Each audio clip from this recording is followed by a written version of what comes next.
Warhawk was the United States' biggest competitor on the global stage. Due to a lack of evidence, both sides had yet to completely fall out with each other.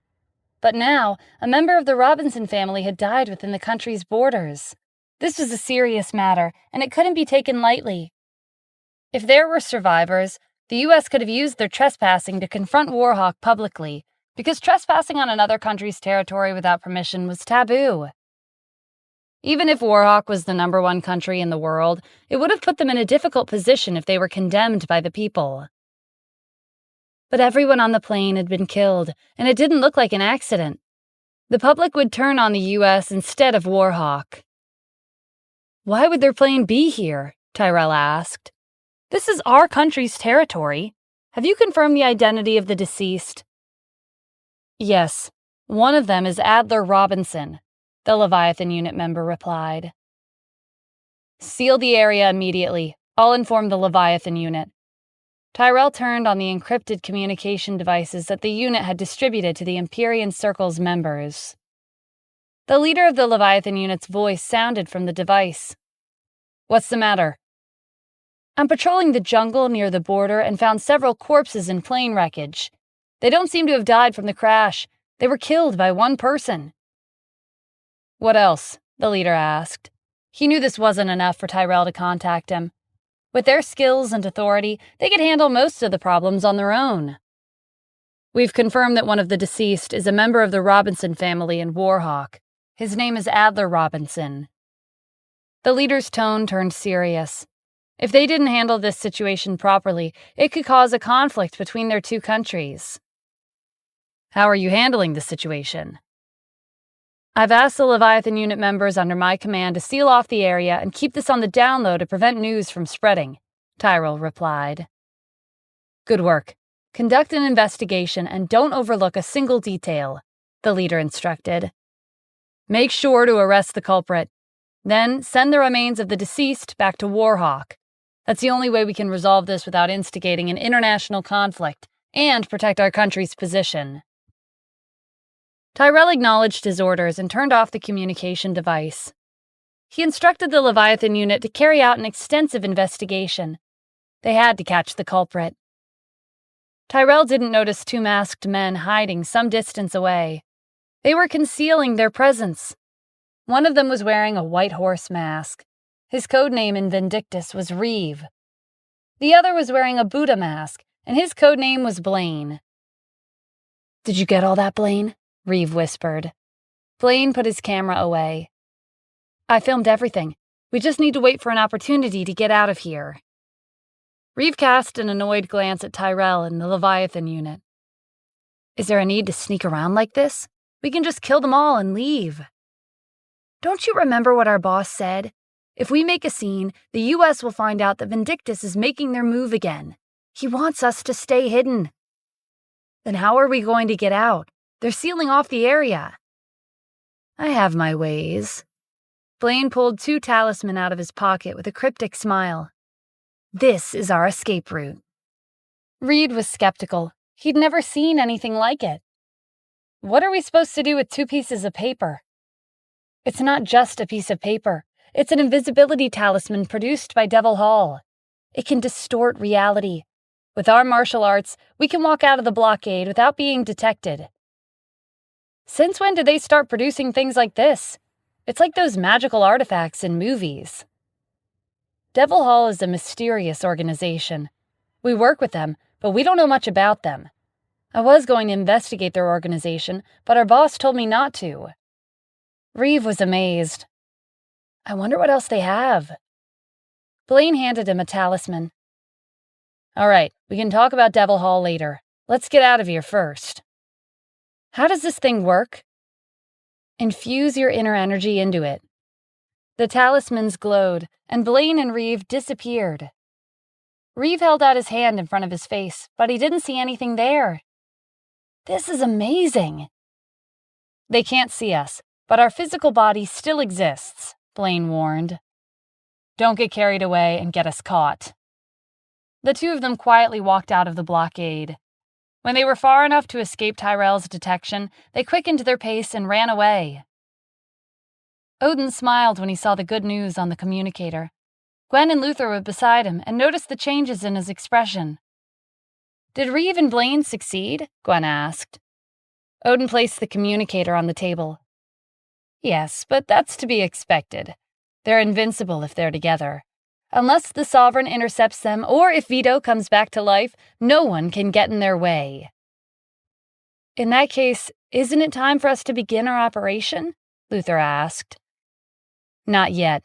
We need to wait for the right time. The U.S. will definitely keep the news under wraps. They won't make an official statement until the culprit is caught. They'll be holding a diplomatic meeting soon. Before that, we'll inform the Robinson family of Adler's death and release the video. The international media will spread the news, and the Empyrean Circle's prestige will plummet. That will be our opportunity to face the Leviathan unit." The next day, the Robinson family announced that one of their members, Adler Robinson, had made a trip to the U.S. a few days ago, but they'd lost contact with him. The family requested that U.S. officials investigate his whereabouts. The Leviathan unit was deeply concerned. Adler was already dead, and his remains were still in the forest. He didn't have much authority in Warhawk, but he did have a prestigious status, and his influence was extraordinary. If he died overseas, it would cause a huge commotion in Warhawk and instigate public opinion on the international community. However, they hadn't caught the culprit, so they couldn't tell the Robinson family the truth yet. The U.S. officials stepped forward to placate the Robinson family and stated that they would search for Adler. After much difficulty in appeasing them, a video began to circulate the overseas network a few days later. In the video, a young man in a white uniform was standing among a pile of bodies, chatting with his subordinates. The young man then lifted Adler's body and made a gesture that appeared to be him tossing aside the body. The video cut off at that point. The title was especially shocking. "Tyrell Fallon, a member of the Empyrean Circle, killed Adler Robinson." The international media outlets spread the video far and wide, and pressure from the public pushed the U.S. to the brink of collapse. At the Leviathan unit's headquarters in Annapolis, the leader of the unit was standing with his hands behind his back at the head of the table. He was facing the window, but his anger was evident from the tension in the room. Who leaked the news? The higher-ups stared at each other accusingly. There had been a serious oversight at a crucial moment. Whoever was in charge of the investigation wouldn't be able to get out of this unscathed. One of the higher-ups swallowed hard before gathering his courage and responding to the furious leader. "Our priority should be coming up with a way to lessen the impact." "I know that," the leader snapped. "But how are we going to do that?" "We could hand Tyrell over to the Robinson family and crush Warhawk's scheme in one move," one of the higher-ups suggested. Another higher-up retorted, "What are you talking about? Tyrell is a member of the Empyrean Circle. He's taken over the Sovereign's responsibilities." "If we hand one over, we'll still have 9 left," the first higher-up said. "Can't we find someone else to take his place?" The debate intensified and gradually evolved into an argument. The leader turned around and silenced everyone with a glare. "I don't want to hear any of you mention this again. Have you forgotten what happened with Mr. Adams before he left? Trust goes both ways. We can't give up on one of our own. Is there no other solution?" "No, there's no other way," a higher-up replied. "Warhawk is pressuring us internationally, and the other countries are using their forces to provoke us." The leader made up his mind. Then there's only one option. To protect Tyrell and deal with the pressure from the international public, we'll have to go along with their unreasonable requests. The higher-ups tried to dissuade him. Back when the U.S. was at war with the Alliance, they had been forced to sign many unfair treaties to protect their territory and the people. The civilians suffered greatly until Stephen appeared and helped them make a comeback. If they gave in to the enemy's unreasonable requests, it would be a repeat of what happened back then. The leader was firm and stood by his decision. "I'll take responsibility. The Empyrean Circle trusts us and believes in us. We can't let them down. We lost the Sovereign because we were short-sighted and too arrogant. We have to protect him." The leader looked at everyone in the room, as if daring them to argue. Half of the higher-ups averted their gaze. They were ashamed that they had suggested handing Tyrell over. The video caused a huge sensation in the world across the ocean. The United States' status had been steadily rising since the Commander-in-Chief's appearance, and it had soared when the sovereign was appointed. Not long ago, the Empyrean Circle had appeared out of nowhere a year after the sovereign resolved a national crisis. The country's international status had risen to a level where it could compete with Warhawk. But they suddenly had a scandal, and it involved a member of the Empyrean Circle. The media outlet sensed the incoming groundbreaking news and headed to the U.S. for an explanation. While the country was at a loss, the Leviathan unit transferred Tyrell away from the border and sent their people to investigate. Tyrell was temporarily imprisoned. He sat on the floor of the cell, blaming himself for his incompetence. He was the reason the country had been humiliated internationally. He remembered Stephen's words during their last training together.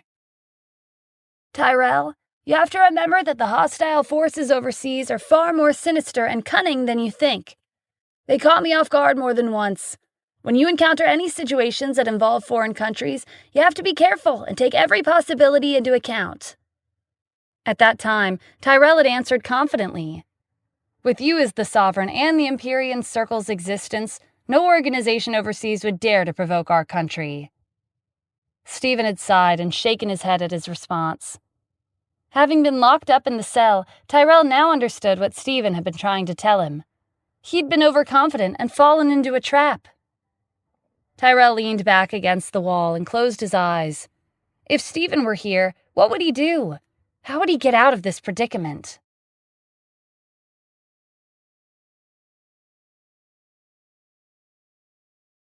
Odin used his identity as Adler's subordinate to gain the Robinson family's trust. At this time, he was heading to the U.S. on a private jet with the family. Adler's father, Brent Robinson, was yelling at his subordinates.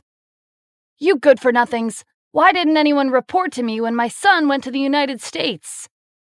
His furious voice echoed in the cabin. No one dared to speak. His subordinate stared at the floor as he vented his anger. Brent's fury grew when no one responded. "Why isn't anyone saying anything? I'm asking you a question. Why didn't you report it to me? Are you ignoring your employer?" One of his subordinates mustered up his courage and said, "No, we wouldn't dare." "Then why aren't you answering me?" The subordinate who responded was too afraid to make a sound. "You don't want to answer? Fine." Brent waved his bodyguards over. "Someone toss him out."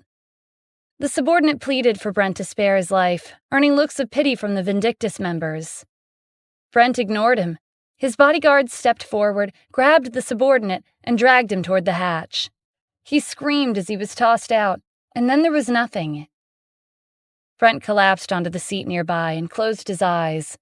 The Vindictus members noticed how he'd calmed down and took the chance to talk to him. Odin, who was dressed in a suit, came forward and asked to speak with him. Brent waved his hand, signaling for his bodyguards to bring him over. Odin followed the bodyguards and greeted him respectfully. Brent opened his eyes. His anger had been replaced by sorrow. "What is it?" "We know what happened to your son. We are his subordinates, after all." Brent brightened and sat up. "What do you know?" Unlike Adler, Brent possessed far more authority. He had influence over Warhawk, and he held the power of the military in his hands. When news of Adler's disappearance came to light, Brent didn't immediately contact the U.S. officials. Instead, he let his family do the work for him, because he was preoccupied with his own matters. He was confident that no one would provoke a member of the Robinson family, so he didn't think anything serious had happened to Adler. When Brent found out that Adler had died in a foreign land, he'd flown into a rage. He set aside his work and contacted the U.S. officials, demanding a diplomatic meeting with them. During the meeting, Brent threatened them. "If the U.S. doesn't give me a satisfactory explanation, then be prepared for a conflict with Warhawk." His words caused panic to ensue around the world. Warhawk was ranked the #1 country in the world. They possessed cutting-edge technology, and their military was top-notch. They also had a squadron stationed at sea. After the war with the Alliance, The U.S. had secured its ranking on the global stage with the appearance of the sovereign in the Empyrean Circle. They also had a miracle drug, golden sage salve, and various martial arts to their advantage. Their overall strength was on par with Warhawk's. As things stood, Warhawk was ranked first, while the U.S. was ranked second. But there was friction between the top two countries. An influential figure from Warhawk announcing they didn't mind resorting to a large-scale war was enough to spark waves of fear around the world. The smaller countries were afraid that they would be drawn into the conflict.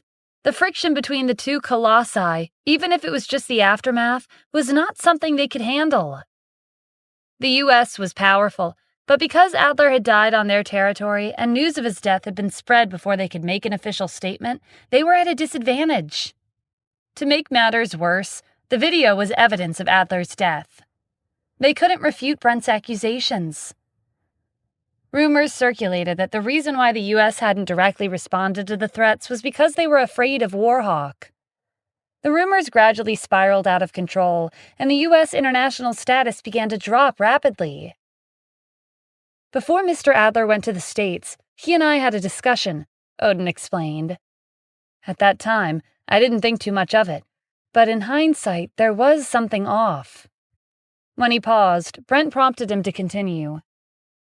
Odin had caught his attention, so he had repeated the speech he'd prepared beforehand. Mr. Adler told me that if his trip to the States was successful, he'd find out the truth behind the sovereign's identity. Looking back, it was a bit odd. He's not a reckless person. He wouldn't set foot in enemy territory to investigate personally. If anything, he would go there to confirm information he already had. As for the sovereign's identity, it's not just us who doesn't know who he is. I heard that even the commander-in-chief, Kylan Gale, doesn't know who he is either. There's only a handful of people in the U.S. who are aware. Brent nodded, seemingly understanding where Odin was going with this. The answer is obvious, Odin continued. The only people who know his true identity are the core officials of the U.S. The most likely suspects are the Leviathan Unit or the Empyrean Circle. Tyrell Fallon is a member of the Circle. He has to be a culprit. Tyrell Fallon, Brent repeated in disgust. I'll make him pay with his life. Odin suppressed a laugh. If Brent discovered that the real murderer was standing right in front of him, what would he think? Tyrell is the culprit, but what if he's not the real mastermind? Brent gave him a confused look. What do you mean by that? Odin calmly picked up a cup of coffee, took a sip, and said, Think about this carefully. Tyrell is a member of the Empyrean Circle. Would he really risk his position to harm a citizen of Warhawk? Does he have what it takes to take on our two countries' diplomatic conflict and the United States' tarnished reputation? Brent thought it over. That's true. He doesn't have the required authority nor the influence. Odin went on when he took the bait. After the incident was exposed, the U.S. didn't hand Tyrell over to your family to appease the public. They're clearly trying to protect him. The only conclusion we can draw from this is that the higher-ups of the Leviathan Unit planned this meticulous scheme and had Tyrell execute it. What you're saying is, the U.S. plotted against us? Yes, they hid Mr. Adler's death from us. If it weren't for the video, we wouldn't have known about it. Brent slammed his fist on the armrest. Damn it, is there nothing we can do? Will I have to watch the murderer get away with killing my son? He had threatened to go to war with the U.S. during the meeting, but that wasn't up to him. The Robinson family had a prominent status in Warhawk, but they had internal disputes like every other upper-class family. Adler's status wasn't high enough for the country to go to war over his death. If the U.S. offered a negotiation that contained sufficient benefits, the family would accept without hesitation. Adler's death would then be covered up. I have a way to get justice for your son, Odin said with a smile. Brent looked at them doubtfully. What can you do? Even if he couldn't do anything, what could his son's subordinate possibly accomplish? Vindictus is not an all-powerful organization, but we have been in the U.S. for a long time, Odin explained. The U.S. values etiquette and honor. If they're in the right, they won't yield no matter how much we pressure them. If they're in the wrong, they will have a hard time moving forward with their stance. We can make them use their code of honor. His suggestion piqued Brent's interest. No wonder Adler had trusted Odin so much and told him about his plans to find out the sovereign's identity. Odin was intelligent and capable. Continue. With Brent's approval, Odin went on. When the time comes, let go of your reputation and demand for the U.S. to hand over the murderer. You are a father who lost his son. Make this clear when they question you. They're in the wrong, so they'll give in eventually. Brent hesitated. As a member of the Robinson family, reputation was as important as his own life. But when he thought about his son, he found himself wanting to agree with the suggestion. Odin could tell that he was conflicted, so he added, Your birthday's coming up, and Mr. Adler wanted to tell you the sovereign's identity as your present. Brent's heart clenched, and he made up his mind. Reputation means nothing if I can't get justice for my son. Odin pretended to be emotional. If Mr. Adler knew about this, he would be very touched. At the Leviathan unit's headquarters, the leader of the unit made an announcement to the higher-ups. Warhawk is sending representatives to our country tomorrow. Brent Robinson will be leading the group. He's Adler Robinson's father, and he holds a prestigious position in Warhawk. How should we deal with him? The higher-ups were silent for a long time before one of them stood up. He was a representative of the warfare faction of the Leviathan unit. Brent has stated that he doesn't mind going to war with the U.S. if it's necessary. We could strike first and hold him accountable for declaring war. Adler is his son. It's not that easy for him to get over his grief. It'll most likely spiral into a deep-seated hatred. We can't hand Tyrell over, so why not take action while we're ahead? What do you all think? Another higher-up stood up and retorted. For the past hundreds of years, we've made it a point to never take the initiative to attack another country. That hasn't changed for centuries. Brent hasn't taken action yet. He's only threatened us. We are at fault because Adler died on our territory. If we wage war, the world will be destroyed. The first higher-up scoffed. That is only a preventative measure. Brent has already expressed his hostility towards the U.S. What's wrong with us taking action? If we act first, we could make the international media shut their mouths. The second higher-up shot back. The warfare faction are indeed a bunch of brutes. Is there anything in that brain of yours besides fighting? His words triggered a wave of rebuttal. The argument intensified as insults were hurled across the room. The Leviathan unit's leader felt a headache coming on. Be quiet. Arguing amongst yourselves is a waste of time. I understand the warfare faction's thoughts, but we can't be the first ones to take action. This is a principle that's been passed down in our country for hundreds of years. In terms of public opinion, we're currently at a disadvantage, so we can't risk any more negativity.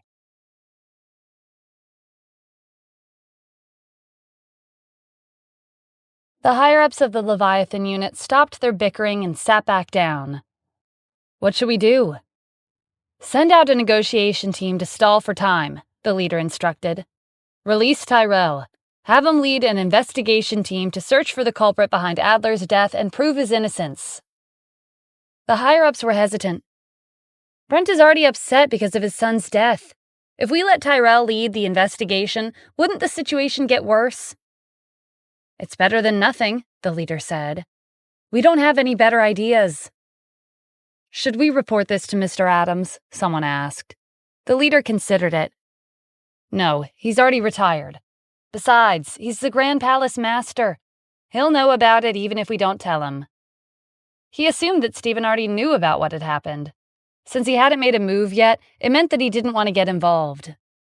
However, the leader's speculations were incorrect. The Leviathan unit had stated that they would take over the investigation on Vindictus, so Stephen had let go of his responsibilities and left it to them. The palace was aware of this, and while they were in the know, they didn't report any of this information to him. Therefore, Stephen didn't know about the current predicament that the country was facing. The leader waved his hand dismissively. The meeting is adjourned. The higher-ups dispersed. Later that day, a member of the Leviathan unit went to pay Tyrell a visit. 2 armed soldiers were guarding the cell. They saluted the Leviathan unit member when they saw him. He nodded and held out a document. The Leviathan unit has decided to release Mr. Tyrell. They have a task for him. The soldier on the right stepped forward and examined the document as per the procedures. He verified its authenticity and informed the other soldier to let him pass. Tyrell sensed someone approaching and opened his eyes. The Leviathan unit's member went into the cell and read the document's contents out loud. Tyrell Fallon, member of the Empyrean Circle, did not exercise sufficient caution and was caught in a scheme devised by foreign forces, causing great losses to the U.S. Tyrell felt guiltier with every accusation. He had nothing to say to defend himself. If the higher-ups had decided to hand him over to Warhawk, he would have no complaints. Just as he was about to accept his fate, the Leviathan unit member said, "Therefore, the Leviathan unit has decided to temporarily restore your position and give you a chance to prove your innocence.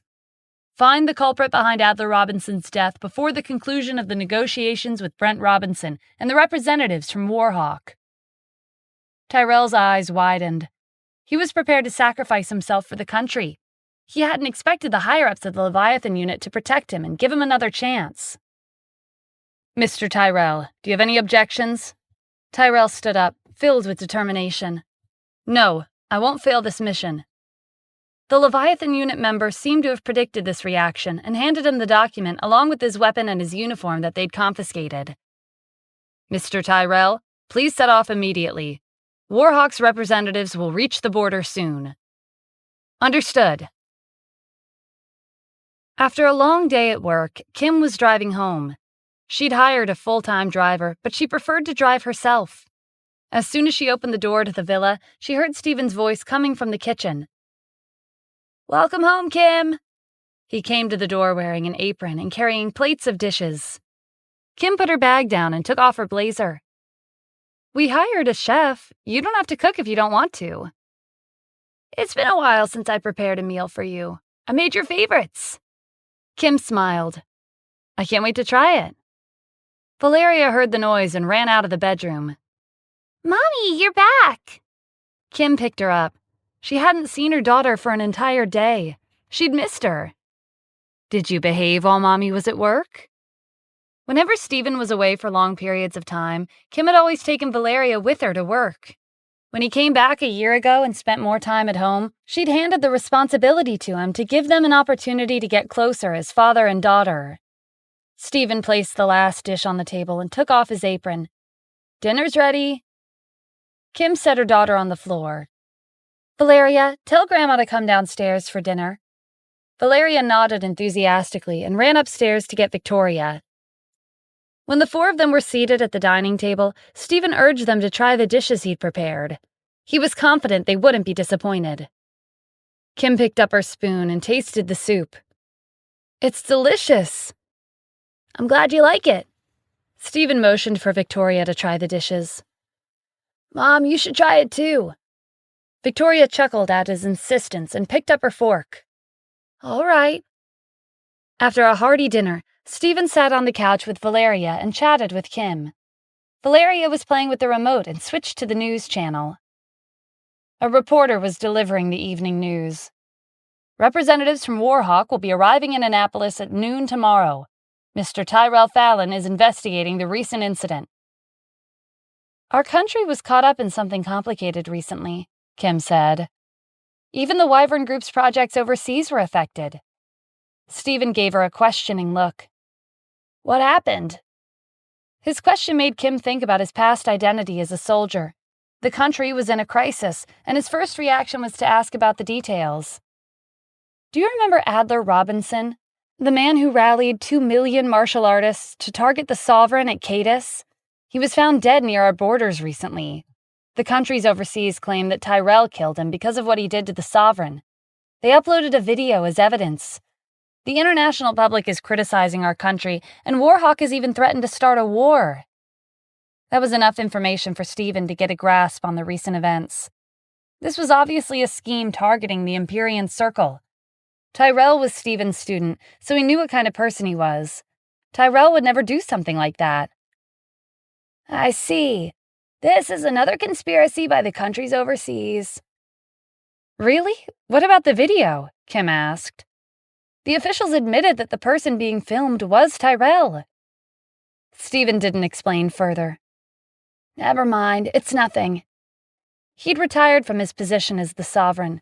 These complicated matters had nothing to do with him anymore. He didn't want to get involved or risk endangering his family. He believed that the Leviathan unit and the Empyrean Circle were capable of handling the situation without him. Kim assumed Stephen was sensitive to national affairs because of his past in the military. He must be upset that he couldn't contribute to the country when they were in trouble. She decided to change the topic. The next day, a plane engraved with an intricate pattern landed in Annapolis's airport. It was a private jet from the Robinson family. The runway's security line was surrounded by guards. They were waiting for their distinguished guests. The stairs were lowered, and the cabin door opened. A middle-aged man in extravagant attire was the first to walk out. His subordinates were behind him. The guards stood at attention and saluted them. Their movements were uniform, as if they were carved from the same mold. The United States' highest-ranked diplomat, Preston, strode forward and shook hands to welcome them to the country. The guards were a team reserved to welcome the leaders of the countries. They had been sent to welcome Warhawk's representative to demonstrate the official's sincerity. The middle-aged man, Brent Robinson, did not feel their sincerity. He scoffed and had no intention of shaking hands with Preston. The atmosphere turned awkward as Preston retracted his hand. Brent was giving them a hard time the moment he stepped off the plane. Preston was annoyed, but he plastered a smile on his face and acted like a spring breeze on the surface. The U.S. was at fault, after all. "You must be tired from your long journey. Please come with me. We've arranged a hotel for you to stay. We'll have our discussion tomorrow." Brent snorted. "I came for only one reason, to avenge my son." After a pause, he added, "I'm a father, and I have to seek justice for him." Preston felt a headache coming on. Every time he received foreign guests, what he feared the most was meeting guests like Brent, who didn't care about the relationship between two countries and prioritized their personal feelings. They didn't care about the effect on the country's international status, nor did they consider the potential for conflict. Warhawk's position gave them the authority to ignore these issues, but the same couldn't be said for the United States. The U.S. hasn't been highly ranked for long. Their strength was evident, but their international status wasn't stable. Unlike Warhawk, they had to pay attention to everything they did, which caused certain people, like Brent, to take advantage of them. "We'll give you a satisfactory explanation," Preston said solemnly. "Please follow me." "I hope so." Brent and his subordinates left the airport with Preston and the guards. When they were finally in the car, heading to the 5-star hotel, Preston breathed a sigh of relief. He'd managed to placate Brent temporarily. The rest would be left up to the Leviathan unit. He hoped they had a plan for tomorrow. At the Leviathan unit's headquarters, the leader of the unit was reading a document detailing Preston and the guards' reception of Warhawk's representatives. The Leviathan unit had specialized intelligence personnel who were skilled at analyzing facial expressions. The document included their analysis of Brent's intentions based on how he acted and what he said. The leader was perplexed. "It seems like Brent Robinson really loves his son." "That kind of person is the most troublesome to deal with," one of the higher-ups said worriedly. Brent held a high position and relied on his country's strength. His international status was second to none. What made things even more complicated was that he wasn't here for a typical negotiation. There was something he wanted, and he wouldn't be leaving until he got it. The Leviathan unit had originally planned to conceal news of Adler's death and catch the culprit before making an official statement. But their plans were ruined when the video was exposed. Brent had taken an aggressive approach and boarded a plane to the U.S. the moment he received the news. The Leviathan unit was in a bind because of that video. They couldn't deny the accusations, so Brent had the upper hand. "The only thing we can do now is hope for the negotiation team to stall for as much time as possible while Tyrell investigates the culprit," another higher-up said.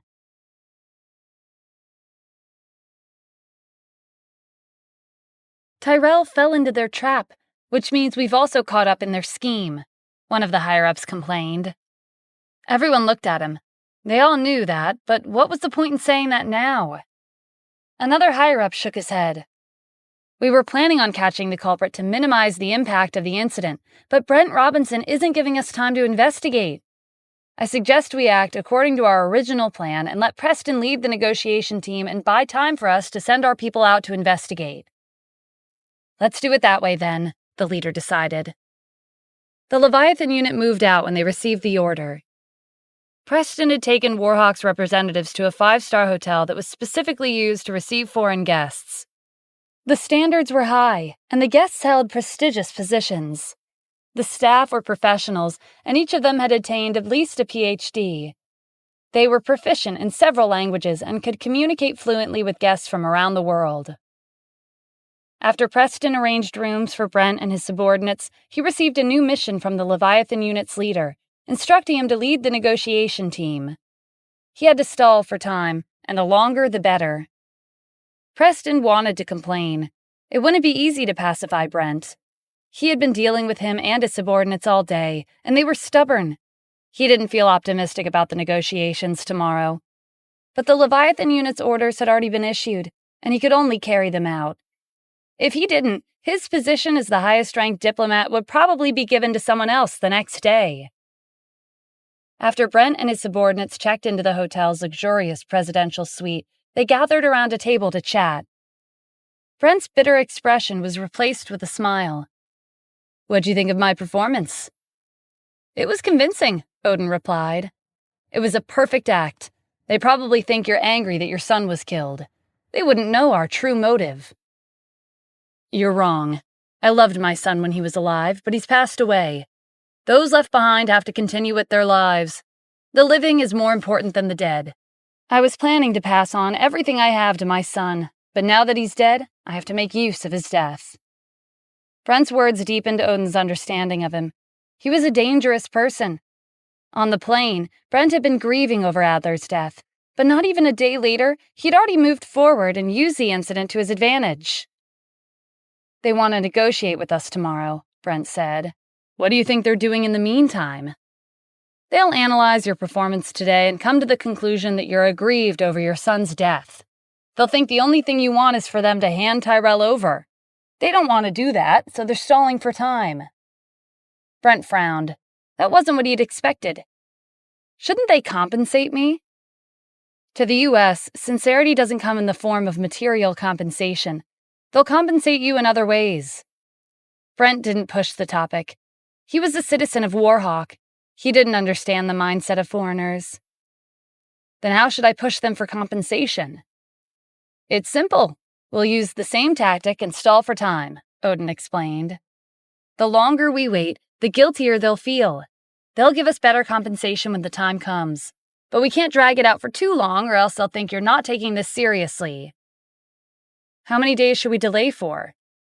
"At most 3 days. I'm sure they'll want that as well." "Okay, I'll go along with your suggestion." "Thank you. I'll be leaving first." "Where are you going?" Brent asked suspiciously. Mr. Adler made arrangements in Annapolis before he passed away. As his subordinate, I have to wrap up any loose ends. Brent lost interest and turned away. "Go ahead." Odin left the room and rounded the corner. He turned on his communicator and contacted his subordinate. "I've followed Brent to the hotel. How are things going over there?" "We found a person close to Tyrell, but she's an aristocrat, so it's hard for us to make a move." "Which family is she from?" "The Chevalier family." "Okay, leave that to Reeve and Blaine," Odin instructed. "You and Gwen have something else to do. We made arrangements in Annapolis some time ago. It's time to make use of it." Luther was hesitant. "Are you sure? If we're not careful, we'll be implicated too." "I've already made up my mind. We have to go to such lengths if we want to shake the country's foundation." Luther had his doubts, but he could only agree. "What did he say?" Gwen asked when the call ended. "He wants to make use of our preparations in Annapolis," Luther replied. "What? Did you try to talk him out of it?" "Of course I did, but he's already made up his mind. What else can I do?" The two of them fell silent. After a moment, Luther spoke up. "Whatever. If it goes south, we'll find somewhere to hide." Gwen sighed. "I hope it doesn't come to that. So who's going to deal with Lana Chevalier?" "He wants us to leave that to Reeve and Blaine." "All right, hurry up and inform them. I'll send them the information. At this time, Tyrell was having a meeting with the head of the Fallon family, Wayne. Tyrell, this is your chance to clear your name, Wayne said. Calm down and don't fall into the enemy's trap again. I understand. All right, you can get back to your work. Tyrell didn't leave. He hesitated before saying, I'd like to ask my teacher for his advice. When Stephen was the sovereign, he'd been framed more than once, but he'd cleared his name every time. Tyrell was now in the same boat. If anyone could give him advice, it was Stephen. Wayne was naturally aware of who Tyrell's teacher was, but he couldn't let him meet him. Stephen was retired from his position as the sovereign, and he was now living a peaceful and ordinary life with his family. It hadn't been easy to achieve. Mr. Adams is retired. He doesn't want to be involved in this country's affairs anymore. I'm not going to see him as a member of the Fallon family, Tyrell said. I'll be visiting him as a student. I wanted to ask him how to handle this predicament. Wayne was conflicted. He was quiet for a long time before he let out a sigh. I'll pretend I never heard that. This is your own decision. Tyrell knew that it was a subtle approval. Thank you, Mr. Wayne. Wayne watched him leave with another sigh. Tyrell was one of the most outstanding members of the family. He couldn't let his career be ruined by a conspiracy. But Stephen was the aristocrat's leader, and Wayne was a subordinate. He was caught in the middle, and he didn't know if he had made the right decision. He could only hope that Tyrell's visit wouldn't upset Stephen. When Tyrell left the Fallon family's residence, a woman ran into his arms. I was so worried about you. He wrapped his arms around her and caressed her hair. I'm fine, Lana. I'm sorry I made you worry. Lana Chevalier was Tyrell's childhood friend and his fiancée. Lana looked up at him. Her eyes were swollen from crying. I thought the officials would hand you over to Warhawk. I thought I'd never see you again. Tyrell comforted her. I'm a member of the Empyrean Circle. They wouldn't hand me over that easily. They hugged for a while and broke apart when Lana regained control over her emotions. Tyrell, what are you going to do now? I'm going to ask my teacher how to resolve this issue. Okay, I'll come with you. That put Tyrell in a dilemma. Lana didn't know that his teacher used to be the sovereign. He tried to decline as politely as he could. He doesn't like being around too many people. Lana accepted his explanation without question. She didn't want to get in the way of her boyfriend's work. Oh, really? I won't come with you then. I'll wait somewhere nearby. Tyrell was relieved when she didn't push the subject. Okay, it won't take long. Meanwhile, Stephen was at home, relaxing on the couch in the living room when he sneezed. He had a feeling that someone was thinking about him. Valeria looked away from the TV. Daddy, did you catch a cold? Ever since Stephen started cultivating the technique he'd learned from the priest, he'd rarely gotten sick. Catching a cold was next to impossible. Before Stephen could explain, Valeria had already jumped off the couch and jogged into the kitchen. She came back holding a cup of water in both hands. Daddy, drink some water. Stephen suddenly felt like a father in his prime, experiencing a sense of accomplishment from watching his daughter grow up. The odd feeling he'd gotten before was thrown to the back of his mind. He took a glass of water from Valeria and patted her head. They settled back onto the couch and resumed their movie. At some point, Valeria had gotten bored and started playing with her toys. Stephen glanced at his watch an hour later. Valeria, Daddy's going to prepare dinner. Valeria was engrossed with her toys. She glanced up briefly and said, okay, before going back to what she was doing. Stephen patted her head again and went to the kitchen. Just as he was reaching for the apron, the doorbell rang. He thought Kim was home from work early, so he opened the door without asking who it was. He didn't expect to see Tyrell standing on the doorstep. What are you doing here? Tyrell had arranged for Lana to stay at a hotel before coming to Stephen's house. On the way here, he'd simulated numerous conversations to ask for his advice, but the moment he saw him, his mind went blank. Tyrell took a minute to organize his words. Just as he was about to speak, Stephen interrupted him. Come in and talk.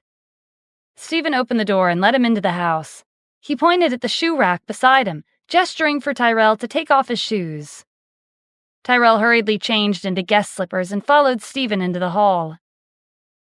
"Why are you here?" Stephen asked, taking a seat on the couch. Tyrell knelt on one knee. "Mr. Adams, please teach me." Stephen frowned. "Keep your voice down." Tyrell immediately lowered his voice. Victoria heard the commotion and peered over the railing upstairs. "Who is it?" "My friend," Stephen said. "He's here to visit me." "Okay, I won't bother you. Have a nice chat." When Victoria went back into her room and closed the door behind her, Stephen turned back to Tyrell. "What do you want me to teach you? Have you reached a bottleneck in your martial arts? Or is there a problem with your cultivation?" Tyrell was his student, and he had a responsibility to guide him if he'd encountered an issue with his martial arts' progression. Tyrell hesitated. He had no idea how to bring up his predicament to his teacher. He took a deep breath and steeled himself. "Mr. Adams, I've been framed. I came to ask for your advice." Stephen stood up and turned around. "You can leave." Tyrell had expected this reaction. He tried again. "Please help me." "Do you still remember what I told you during our last training?" Tyrell didn't dare to reply. Of course he did. "I've dealt with forces from overseas many times before. I've reminded you constantly not to let your guard down. You told me that because the country has the Sovereign and the Empyrean Circle, no one would provoke us. Now you're here because you got caught up in the very scheme you insisted wouldn't happen." Tyrell lowered his head. "I know it's my fault. I feel guilty for my oversight. That's why I'm here to ask for your guidance." "I've retired. The safety of the country is not something an ordinary person is responsible for. If this is all you have to say, then please leave." Tyrell stood up when Stephen didn't say anything else. He knew Stephen was angry. He wouldn't be able to persuade him today, so he decided to give him some time to calm down and come back another day. Tyrell stood up and said his goodbyes respectfully. He walked to the door, put on his shoes, and was about to reach for the doorknob when the door swung open. Kim was outside, eyes wide in surprise. Stephen heard the sound of the door opening and turned around. He smiled when he saw Kim. "You're home. Have a seat. I'll prepare dinner right now." Tyrell stepped to the side to make way for Kim to pass. He hadn't hidden his face, so she recognized him with one glance. She was stunned when Stephen didn't pay him any mind. Shouldn't he at least walk Tyrell to the door if he was leaving? Kim recalled the time when Kylan's students came to kick Stephen out of the country. What if Tyrell was also here to cause trouble for him? The Wyvern Group and the Tanith Corporation were powerful companies, and she was a member of the Fallon family with a high status, but the military was out of their league. It had only been a year since their lives went back on track. Were they going to be separated again? Stephen noticed Kim's concern and called out to Tyrell. "Weren't you leaving?" Tyrell hurried out of the house before Kim had a chance to question him. She grabbed Stephen's shoulders and looked him over. "Why was he here? Did he hurt you?" "No, nothing happened. Valeria's in the living room. Wait with her while I prepare dinner." Stephen took her hand and led her out of the hall. Kim didn't move. She tugged on his hand and pulled him back. "Don't avoid my question. He's from the military. We have to be careful. Tell me what happened."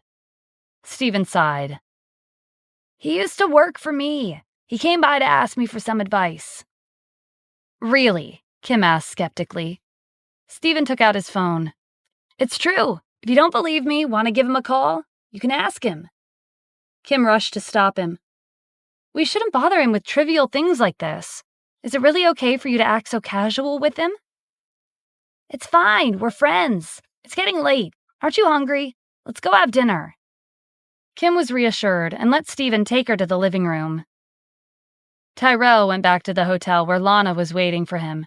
She ran over when he opened the door. "How did it go? What did your teacher say?" Tyrell shook his head. "He asked me to leave." "Isn't he your teacher?" Lana grumbled. "Why would he chase you out?"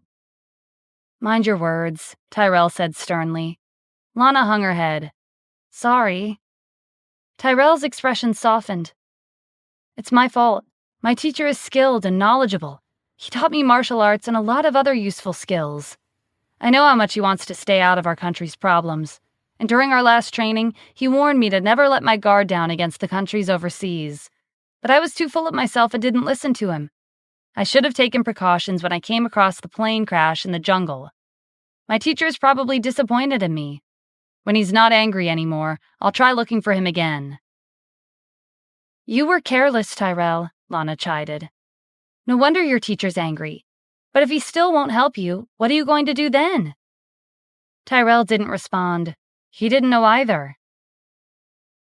Preston and his team arrived at the conference room at the 5-star hotel early the next morning. They were wearing suits and exuded a serious demeanor. The Leviathan unit had gathered elite negotiators around the country to assist Preston. They were the most luxurious lineup in the country's history of diplomacy. Preston observed his team members. "Don't forget our goal. We're here to buy time. Every minute we gain is another minute closer to clearing Mr. Tyrell's name. Our mission is imperative. We can't fail." His team responded in unison. Soon, Brent walked into the room with his subordinates from the side door. The room was decorated with expensive crystal lamps and chairs crafted from 10-year-old mahogany. Everyone's identification cards were made from natural crystals of the highest purity. Brent and Preston's identity plates were embedded with an additional golden border to emphasize their positions. The negotiators began when everyone was seated. Preston took a deep breath and introduced himself. Brent was not as polite and got straight to the point. "What is there to talk about? Hand over the murderer and I'll consider this matter settled." "The current evidence is not enough to prove that Mr. Tyrell is the culprit," Preston replied. "As a member of the Empyrean Circle, he is a pillar of this country. We cannot hand him over without sufficient evidence." "The video is the evidence," Brent countered. "If he's not the culprit, then who is?" "The video does not explicitly show Mr. Tyrell taking Mr. Adler's life. According to our investigation, Mr. Adler's death occurred 3 hours before Mr. Tyrell arrived at the scene. He cannot be the culprit."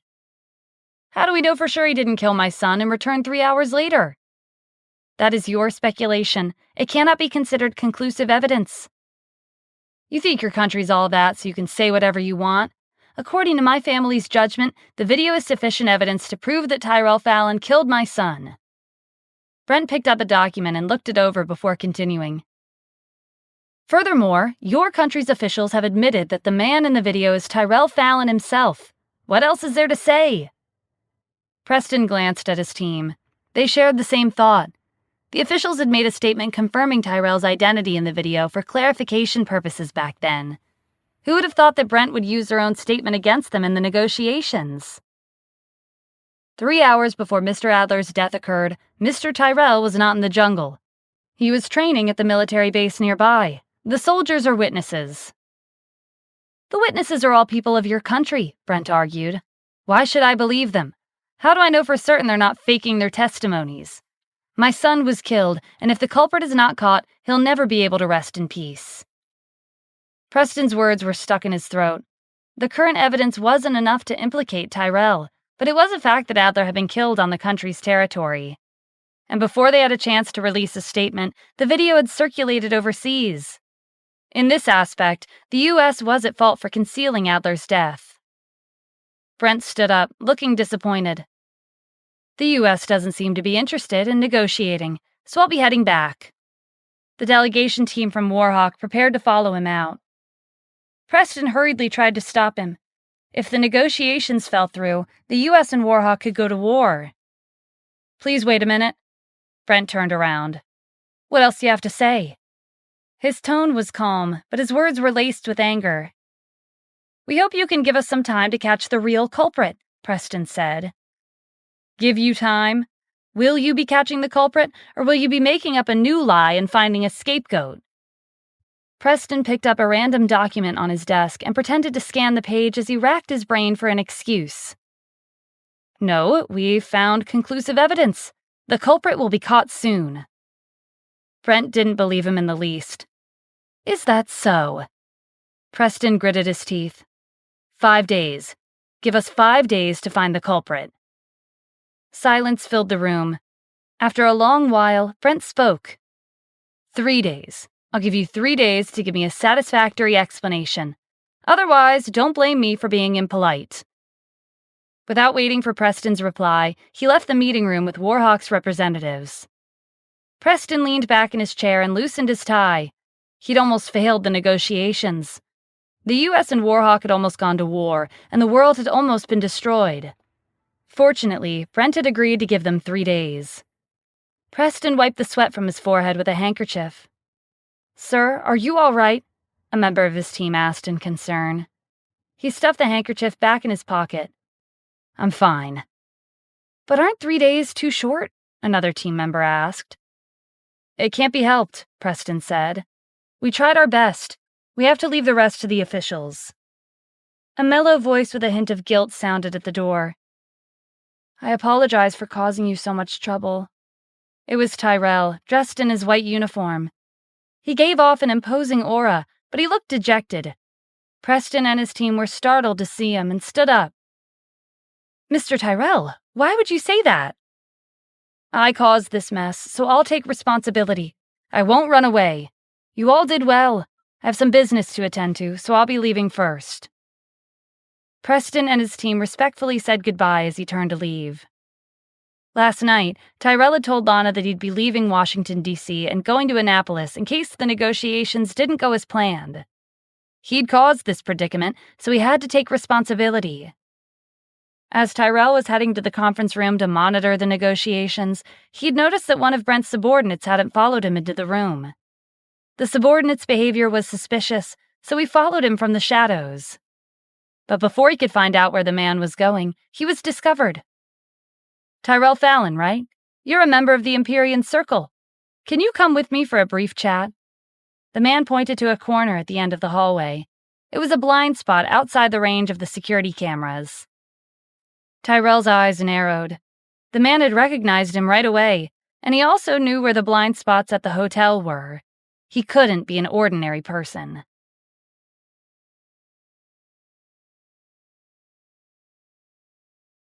The man turned around with a smile. "I'm Odin. You should have heard of me before." Tyrell thought his name sounded familiar, but he couldn't remember where he'd heard it from. "Are you from the U.S.? Looks like I overestimated the Leviathan unit. Let me introduce myself. I'm the leader of Vindictus." Tyrell narrowed his eyes. He cautiously placed his hand on his weapon. Odin tracked his movements. "I wouldn't do that if I were you. The security cameras caught us walking over here together. I'm Brent's subordinate. Are you sure it's a good idea to kill me here?" Odin took a step forward and spread his arms fearlessly, as if daring him to make a move. Tyrell lowered his hand and eyed Odin warily. "Leader of Vindictus, why did you lure me here?" Vindictus was a longtime enemy of the U.S. Both sides had fought several times and had a deep-seated hatred for each other. The Leviathan unit had the upper hand, but they hadn't been able to completely wipe them out. The leader of Vindictus was mysterious and hard to track down. The only thing they knew about him was his code name, Odin. His real identity remained a mystery. Even the Leviathan unit's intelligence personnel couldn't find any information on him after conducting an extensive investigation. Tyrell never expected Odin to reveal himself in the heart of the country. This proved that he was confident that he wouldn't be caught. Odin's smile was unnerving. "Don't be nervous. I'm just here to talk and exchange secrets." "I have nothing to talk to you about," Tyrell said. "Once you leave the hotel, I'll report you to the higher-ups. You'd better be prepared for the consequences." Odin had been right about one thing. He was Brent's subordinate. If he were killed, a war between the U.S. and Warhawk would be unavoidable. Tyrell had to avoid that at all costs.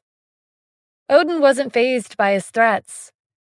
"Are you sure you want to report me, Mr. Tyrell? Come to think of it, I met an interesting lady recently. I think her name was Lana Chevalier. Her parents are alive, and she has a younger brother." Tyrell's expression changed. He grabbed Odin's collar and slammed him into the wall. "What did you do to Lana? If you hurt her, I'll kill you right here, right now." Odin had no reaction on the surface, but he was a bit shaken by Tyrell's speed. He hadn't even seen him move before he was pinned to the wall. But Odin had the upper hand. The family was always a weakness he could take advantage of. He kept a smile on his face. Calm down, we haven't done anything yet. But if you don't cooperate, that might change. Tyrell loosened his grip, glaring daggers at Odin. What do you want? Odin calmly fixed his tie. Do you want to join Vindictus? You meet the qualifications. Dream on, Tyrell spat. Odin shrugged. Didn't hurt to try. Anything is possible. By the way, Adler Robinson's real murderer is standing right in front of you. Tyrell was dumbfounded. How did that make any sense? Why would Brett bring the culprit who murdered his son to the negotiations? Was he not aware? Odin confirmed his suspicions. Brent doesn't know I'm the culprit. I'm the one who's scheming against your country. Tyrell drew his blade and swung, stopping an inch away from Odin's neck. You framed me and made the higher-ups lose their trust in me. Do you want me dead? It's useless, even if you reveal the truth now. The whole world thinks you killed Adler. There's no way for you to prove your innocence. His words made Tyrell hesitate. Odin smirked. If you kill me now, that will only prove that you're the murderer. You'll never be able to clear your name. Do you want to live the life of a sinner? Tyrell's eyes flashed with determination. He pressed his blade into Odin's neck, drawing blood. Sacrificing my life for the country will be worth it if I can eliminate Vindictus's leader. Odin's confidence wavered. He'd gone overboard. He didn't think Tyrell would be this hard to threaten. Think about your fiancée. My people are beside her. If I die, she'll be buried with me. Are you okay with that? Tyrell was resolved to sacrifice himself for the country, but Lana was innocent. How could he harm his fiancée? He was caught in a dilemma. On one hand, he had a responsibility to protect the country, but on the other, his fiancée was in danger because of him. What do you want? Tyrell asked through clenched teeth. Odin broke into a grin. Tell me who the sovereign is. I don't know. That's a lie. I know the Empyrean Circle are direct subordinates of the sovereign. I want to know his true identity. Is that all you want? Yes, that's all. I just want a name. Tyrell gave Odin a warning look. After I tell you, instruct your people to leave Lana alone. Don't target her again. Odin knew that he'd pushed him to his limit. If he crossed the line, Tyrell would kill him, fiancé be damned. Okay, you have my word. Tyrell was silent for a long while. In his heart, he apologized to Stephen, the country, and the people he'd sworn to protect. The sovereign is Stephen Adams, he said quietly, the former commander-in-chief. Odin's smile that he'd been maintaining all this time vanished. What did you say? Stephen Adams? Tyrell stared at him with a cold expression. He didn't answer. Odin raised his hands in surrender. All right, I understand. When I leave the hotel, I'll ask my subordinates to leave your fiancé alone. You'd better do as you say. If not, I'll hunt you down to the ends of the earth and torture you until you die. Tyrell's tone was low and threatening. He lowered his blade. You should leave. If you stick around, even I don't know what I'll do. I might kill you on the spot. Thank you, Mr. Tyrell. Goodbye. Odin disappeared into the darkness. Damn it! Tyrell punched a hole through the wall. When this is over, I'll definitely kill you. It took him a while to calm down. When he regained his composure, he went to the conference room. While Brent was busy with negotiations, Odin took the opportunity to leave the hotel. He took a few turns down the alleyways before arriving at a residential area to rendezvous with his subordinates. When Odin pushed open the door to the temporary hideout, he saw Gwen, Luther, Reeve, and Blaine playing cards. When Luther saw him walk in the door, he tossed the cards onto the table. The boss is back. I'm not playing anymore. Reeve also threw his cards onto the table. You're just scared of losing. Luther scowled at him and changed the subject. How did it go, boss? Gwen noticed that Odin wasn't in a good mood. Was it a failure? In my opinion, he succeeded, Blaine said. Of course I succeeded. I just never saw it coming. Odin closed the door and sat at the head of the table. He casually swept the pile of cards to the floor. Who do you think the sovereign is? Some of us have fought him already, more than once." The four of them shared a confused look. Reeve was impatient. "Don't keep us guessing. Once I find out who he is, Blaine and I will dispose of him. No one can survive after exchanging blows with us. If we kill him, the U.S. will be turned upside down." "Whoever he is, the Sovereign isn't that easy to kill," Luther retorted. "How else could he have survived Cadis?" Reeve scoffed, but he couldn't refute it, so he kept quiet. Odin pressed his hands on the table and put an end to the argument. "That's enough. I called you here to discuss countermeasures, not to fight with each other. If you want to argue, then get the hell out of here." Luther gave Reeve a meaningful look. "Boss, calm down. We were just messing around. We're all allies here. We have a common enemy. Why would we cause any internal strife?"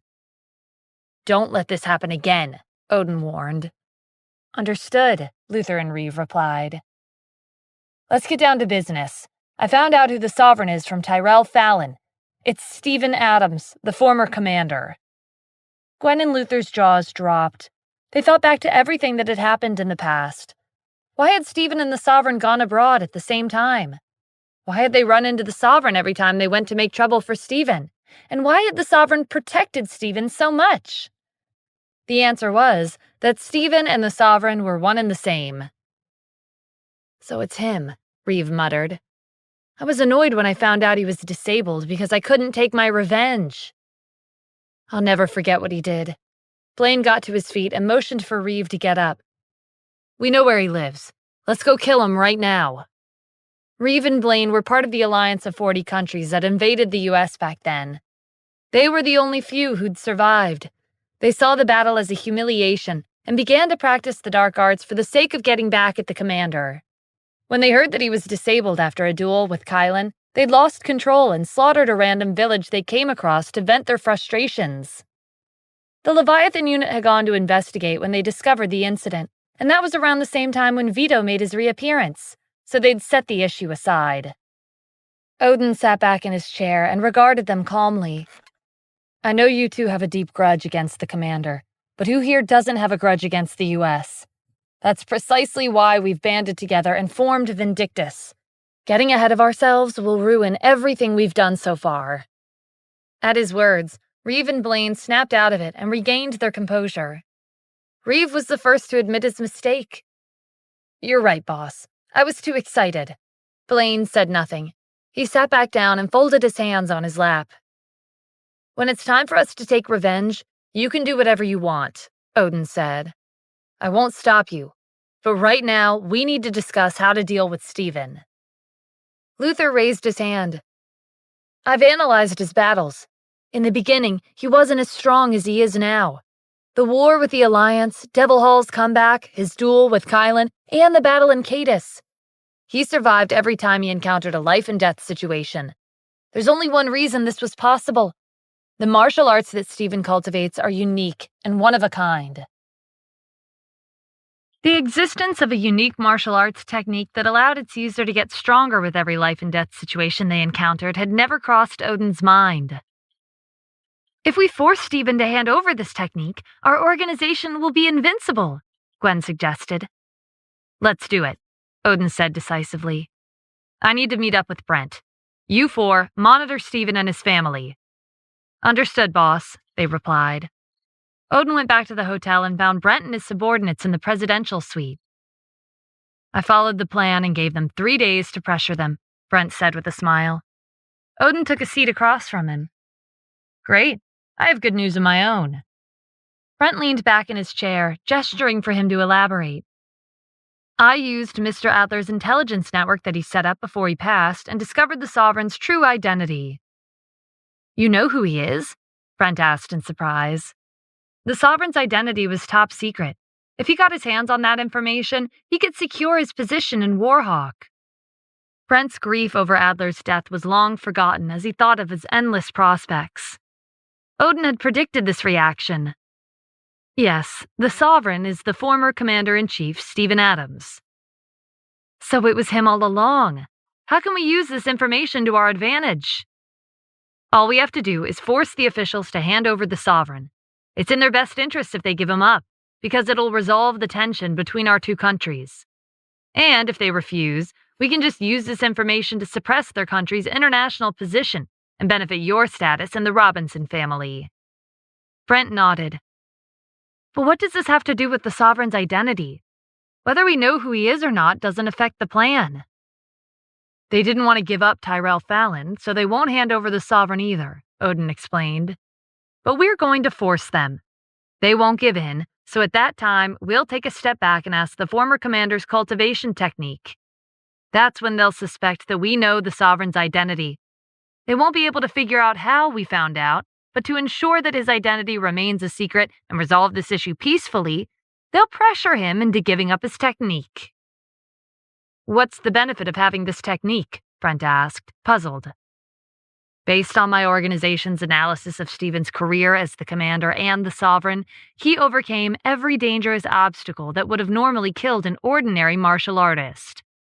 The only reason he survived was because of the unique martial arts technique he cultivates."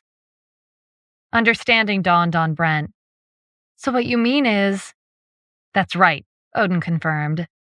"We can use this technique to create an army on par with Stephen. Even if the U.S. has the Sovereign and the Empyrean Circle, none of them will be a match for Warhawk. Our country will secure its position as ranked first in the world, and you will be the person who made that happen. You have the qualifications to fight for the position of head of the Robinson family." Brent was convinced. "Okay, I'll inform the delegation team to hold another round of negotiations with the U.S. representatives." Odin stopped him when he was about to tell his subordinate to call everyone over. "What's wrong?" Brent asked. "Is there something else you'd like to say?" No, I just wanted to let you know there's no need to be so impatient." Brent frowned. "What are you trying to imply? Are you telling me what to do?" Odin rushed to apologize. "No, what I mean is, the U.S. officials should be anxious, not us. We should wait until 3 days later. If we act like we're in a hurry to negotiate, they'll catch on that we know who the sovereign is. Our previous preparations will be in vain." In reality, this was an excuse.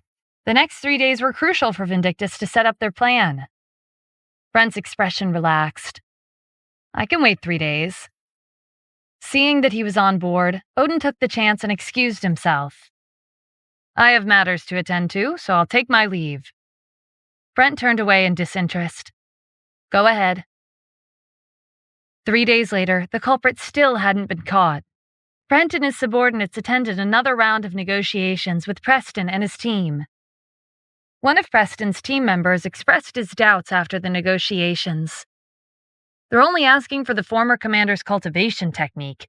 Isn't that too little compensation?" "I was wondering about that too," Preston said.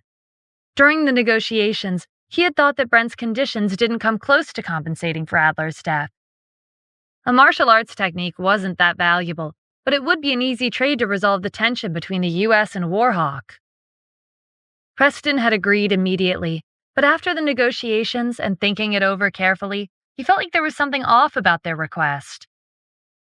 An elderly member of the team adjusted his glasses and looked up from the document he was reading. "They're obsessed with this technique. There has to be a reason." "Aren't you worrying too much?" another team member said. "The Leviathan unit instructed us to buy time, and we accomplished the mission without giving Mr. Tyrell up. The rest has nothing to do with us." Preston let go of his doubts. "That's true. Let them handle the rest." At the Leviathan unit's headquarters, the leader of the unit was listening to his subordinate's report. Mr. Preston had stalled for time, but when he hesitated, the leader prompted him. "But what?" "Warhawk's representatives want the former commander's cultivation technique." "What? Why do they want that?" "Mr. Preston and his team informed me that they don't know either." "All right, I'll discuss this with the higher-ups. You may leave." After his subordinate vanished into the darkness, the leader called the higher-ups of the Leviathan unit into the room. The issue concerned the Sovereign, so there was no time to waste. The seats in the conference room were filled in less than 2 minutes. A confidential document had been placed in front of each higher-up. They flipped open the document and scanned the report. Lance looked up in alarm. Why does Warhawk want the former commander's cultivation technique all of a sudden? Was his identity exposed? One of the higher-ups shook his head. No, the Sovereign's identity is top secret. Are you implying that there's a traitor among the Leviathan unit? Another higher-up defended Lance's argument. If they didn't know the Sovereign's identity, why would they make such a request? Someone else speculated. Everyone knows the former commander pulled us through the war with the Alliance. It's not strange for them to want his martial arts. Let's put that aside for now, Lance cut in. How should we respond to their request? Why don't we just give it up? A higher-up suggested. It's just a martial arts technique. How valuable could it be? Another higher-up argued. The Sovereign's martial arts are profound. His cultivation technique can't be ordinary. It's well known for those that chose to walk the martial path. Talent is a determining factor for success, while martial arts techniques come second. Going by that principle, the Sovereign's skill comes from his talent, not his martial arts. If we ask him for his cultivation technique, I don't think he'll refuse, because it's nothing special. As soon as these words were spoken, the room fell quiet as the higher-ups weighed the pros and cons. They seemed to have come to a silent agreement. After deliberating the best course of action for a long time, the Leviathan unit's leader spoke up. I don't feel good about this, but this is the only thing we can do for now. Sydney, I'll leave this to you. Also, ask the Special Task Force to find the culprit behind Adler's death and arrest him as soon as possible. A young man stood up and accepted his order. Meanwhile, Stephen was sitting on his electric scooter in front of the Sunshine Kindergarten. Valeria had reached the age where most children started school. A few days ago, Kim and Stephen had decided to send their daughter to kindergarten. Their wealth and assets were enough to find a tutor for Valeria so she could be homeschooled, but Stephen had said that learning how to interact with other children was an important aspect of childhood. He'd missed out on this opportunity back when he was young, and he didn't want Valeria to go through what he did. Kim agreed and supported his decision.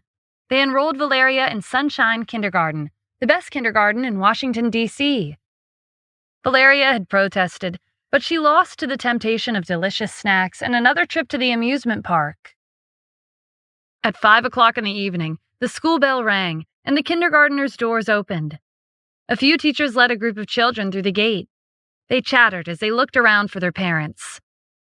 Stephen spotted his daughter as soon as she walked out. Valeria was wearing a hat and a white dress with a small backpack slung over her shoulders. She looked like a little princess. He waved and called out to her. Valeria lit up when she saw him and ran over. Daddy, you're here! Stephen took her backpack and placed it in the scooter's basket. How was school today? Did you have fun? Valeria put her hands on her hips with a proud look on her face. I was on my best behavior. The teacher even gave me a flower. Stephen beamed and carried her in his arms. My little girl is amazing. The parents nearby noticed them chatting and looked over. Valeria's white dress was from a luxury brand, and they wondered if she was from a rich family. They asked their children if they knew who her family was, but they lost interest when Valeria stepped onto the electric scooter. I thought her family was rich. Her father works in delivery services. Her dress must be a knockoff. If it weren't for that scooter, I would have mistaken her for a rich kid. Why would the kindergarten let the daughter of a delivery boy be in the same class as my child? I have to get them to switch her to a different class.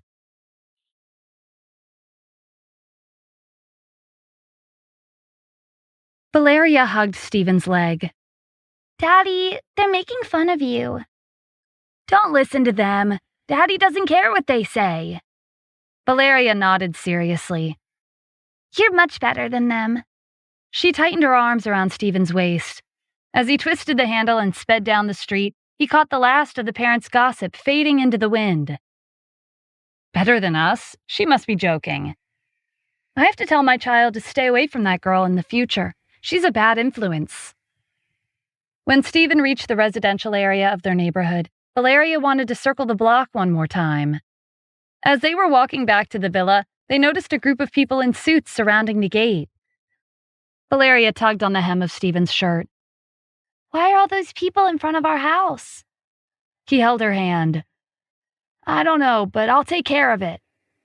The group noticed them as they approached and started whispering amongst themselves. Is that him? He's younger than I thought. He looks kind of ordinary. I was expecting someone more well-built. I've seen him before. That's him. He's the former commander-in-chief. Who are you? Stephen asked, walking up to them. Why are you loitering in front of my house? A man stepped forward and introduced himself. Mr. Adams, it's a pleasure to meet you. I'm a diplomat of the U.S. Please call me Preston. These are the members of my team. Stephen didn't know why they were here. After resigning from his position as the sovereign, he'd rarely paid attention to the country's affairs and spent all of his time on his family. Why are you looking for me? Preston gave him a rundown of the situation. Therefore, we hope you can lend us your assistance and give us your cultivation technique for the benefit of the country. Stephen ignored them and asked Valeria to head inside without him. Daddy, will you be okay by yourself? She asked hesitantly. Stephen crouched down and patted her head. It'll be fine, trust me. Okay, I'll wait for you at home. Valeria slung her backpack over her shoulders and went into the house. Preston's team members were impatient. Former Commander, we're busy people. Isn't it time for you to hand over your technique? They were all here for the same mission, and they didn't want to stay for too long. Stephen didn't bother hiding his displeasure after Valeria went inside. You want me to give you my cultivation technique? My answer is no, and there's no discussion. Preston and the team were taken aback. They hadn't expected Stephen to reject them. Their team had a high status, and even the highest-ranked diplomat, Preston, was present. Stephen wasn't the commander anymore, so they outranked him. Logically speaking, he should have agreed to their request without hesitation. Preston's expression darkened. He dropped all pretenses of formality. Stephen, this is an important issue that concerns our country. How dare you refuse? His team member added, Brent Robinson and his delegation team are being too aggressive during the negotiations. You're the former commander. Why can't you contribute? It's just a martial arts technique. It won't make a difference. Why can't you understand that? Stephen scoffed. To think you represent our country and the officials trust you enough to negotiate with Warhawk when you're this easily swayed. Don't you know how to hold your ground? His accusations angered the team. The bespectacled elderly team member gave him a stern warning. Stephen, I'll let that go because I respect you as the former commander, but don't take it too far. He's right, someone echoed. As the former commander, it's your duty to step up when the country is in a crisis. If you step back when we need you, you're unworthy of that title. Don't be a coward and tarnish the commander-in-chief position. Stephen leveled the team with a hard look. His aura swept over them. Those who'd been speaking righteously snapped their mouths shut, as if a hand had wrapped around their throats. What's the matter? Why'd you stop talking? Didn't you have more to say?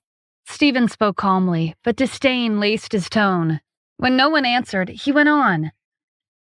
If you're done, then it's my turn. Let me ask you a question. Are you aware of our country's international position? We have the Sovereign and the Empyrean Circle on our side. We're not ranked first, but we're not that far behind Warhawk. By giving in to their demands, you've admitted defeat during the negotiations and put our country in a bad light. And now you're threatening a civilian. Do you think you're worthy of representing our country? The team was outraged. Stephen's aura didn't have any effect on them anymore. The elderly member glowered at him. Tyrell Fallon killed Adler Robinson. Our country is at fault. We agreed to their request for the sake of the country. Do you not understand the art of negotiation? Another team member said, Are you holding a grudge because your position was taken away from you? Is that why you're refusing to assist us? You should be ashamed of yourself. I've done what I could for the country in the past few years. I've made countless sacrifices. What right do you have to raise your voice in front of me? Stephen scanned the crowd. His intense gaze made them shrink back. There was no anger in his tone, but it sent a chill down their spines. Preston maintained his composure. We're at fault here. It's only right we make sacrifices. This is obviously a scheme. If you were the pillar of a country, would you lead an investigation team to find the culprit after murdering an influential figure from another country? Warhawk released that video, which was clearly targeting Tyrell. You shouldn't trust what you see. You need to think for yourselves and see beyond the surface. The real culprit is still out there, and it's likely someone from Warhawk. The team rushed to defend themselves. We know that, but we don't have the evidence to prove it. We have no choice but to stall for time. So what? Stephen asked. Are you going to force a civilian to make sacrifices for the country? Get lost and don't come here again. He turned around and went inside the house, slamming the door shut behind him. The team was dumbfounded. What should we do? One member asked in concern. We have no choice, Preston said. Let's go back and report to Mr. Sidney. We'll see what he has to say. The team returned to the hotel and found Sidney tidying up his appearance. You're back? I'm about to pay a visit to the former commander. Come with me. The team looked at each other. Sidney was a higher-up of the Leviathan unit, and he was their superior. The elderly member of their team had suggested visiting the former commander without Sidney to resolve the issue early and give him a good impression of them. They'd originally thought that they'd be enough to get Stephen to hand over his technique for the country's benefit. That way, they could pacify Warhawk's representatives and gain the Leviathan unit's approval. Their career would be smooth sailing after that.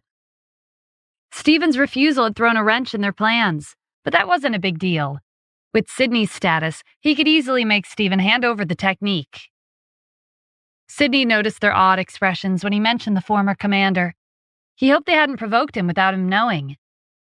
What's wrong? Preston recounted their meeting with Stephen, while his team filled in the details. Sidney's worst fears had come true.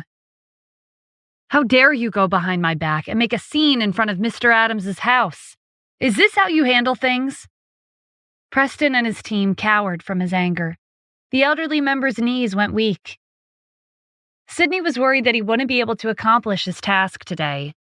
Preston's team didn't know the Sovereign's true identity, but he did, and he knew that Stephen didn't tolerate that kind of behavior. He became angrier the more he thought about it. Come with me to Mr. Adams's house and apologize immediately. The team quickly followed Sidney out of the hotel. A member of the team lowered his voice and asked Preston, Why is he so angry? Stephen's just the former commander.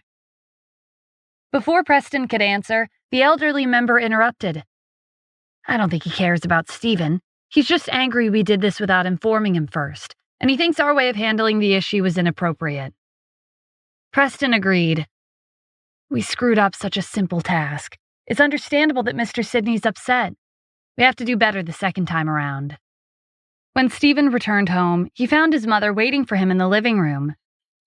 Are you all right? Victoria asked worriedly. I'm fine. I asked the security guards to kick them out. Victoria was relieved to hear that. Valeria's waiting for you in the bedroom. She was worried about you. You should go see her.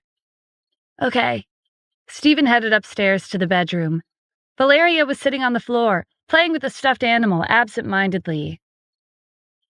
Valeria, why are you sitting on the floor? He picked her up and carried her in his arms. Valeria raised her head and stared at him.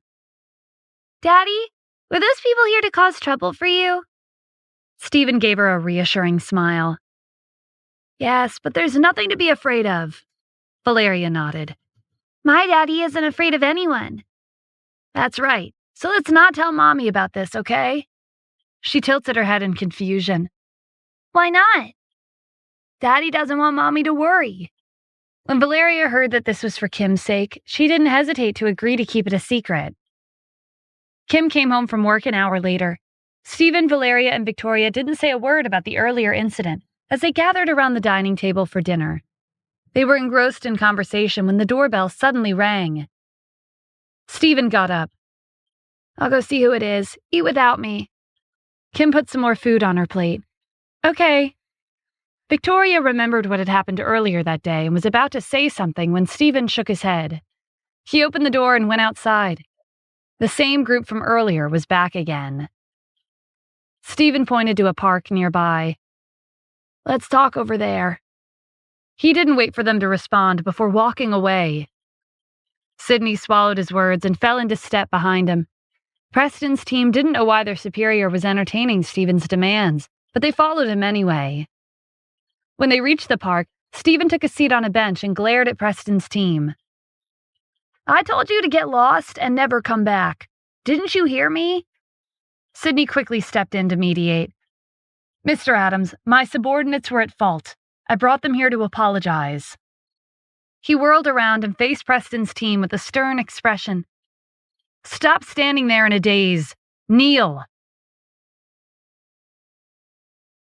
Preston and his team were hesitant to get down on one knee in front of the former commander, but Sydney's intimidating gaze pressured them into doing as he demanded. Every member of the team kneeled and apologized. Sydney bent down and lowered his voice. "Mr. Adams, could you please overlook their behavior from earlier?" Preston's team couldn't hear their conversation, but they could guess what he was saying. Stephen didn't answer, so Sydney didn't continue and stepped back.